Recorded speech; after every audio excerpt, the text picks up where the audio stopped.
అయితే రక్షణ బాప్తిసం పొందిన వాళ్ళు కూడా విగ్రహార్పితం ఇందాక చెప్పా, ఆయనకు అనుగుణంగా ద్వేషించే వాళ్ళ మీద.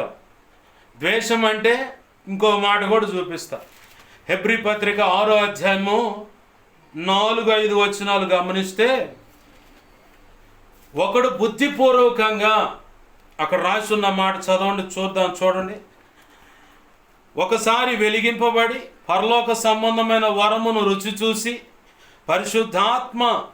పరిశుద్ధాత్మలో పాలివారే దేవుని దివ్య వాక్యము రాబో యుగ సంబంధమైన శక్తుల ప్రభావం అనుభవించిన తరువాత తప్పిపోయిన వారు తమ విషయములో దేవుని కుమారుని మరలా సిలువ వేయచ్చు బాహాటముగా ఆయనను అవమానపరుచుచున్నారు గనుక మారు మనసు పొందునట్లు అట్టివారిని మరల నూతన పరుచుట అసాధ్యం.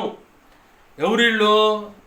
మాగా యేసు ప్రభు వద్దు, రక్షణ పొందిన తర్వాత మాగా యేసు ప్రభు వద్దు, ఆ రక్షణ వద్దని తెలిసి ఆ రక్తాన్ని మళ్ళీ కాళ్ళతో చొక్కి అవమానపరిచి, ఆనాడెప్పుడో 2025 సంవత్సరాల క్రితం యేసు ప్రభు అని రోమా ప్రభుత్వం వీధిలో ఊరేగించుకుంటా, కొరళాలతో కొడతా, రాళ్ళతో కొడతా, థూ అని చెప్పని మొఖాన్ని ఉమ్మివేస్తా,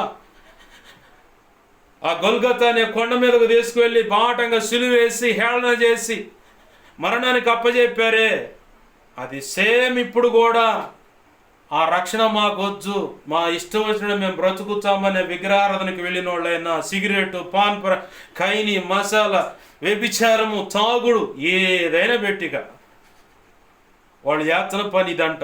బాహాటంగా సిలువేసి హేళనకు అప్పచెబుతున్నారు అని నవ్వేలాగా చేస్తున్నారని లేఖనం సాక్ష్యం ఇస్తుంది. ఇప్పుడు చెప్పు, నూతన నిబంధనకు సంబంధించింది కాదుగా, నువ్వు ఇందాక 3-4 తరాలని 1000 తరాల ఆశీర్వాదం, అది నూతన. మరి కొత్త నిబంధనలో ఉండి ప్రభు ఆ 1000 తరాల ఆశీర్వాదం నాకు కావాలని ఎందుకు ప్రార్థన చేస్తున్నావు?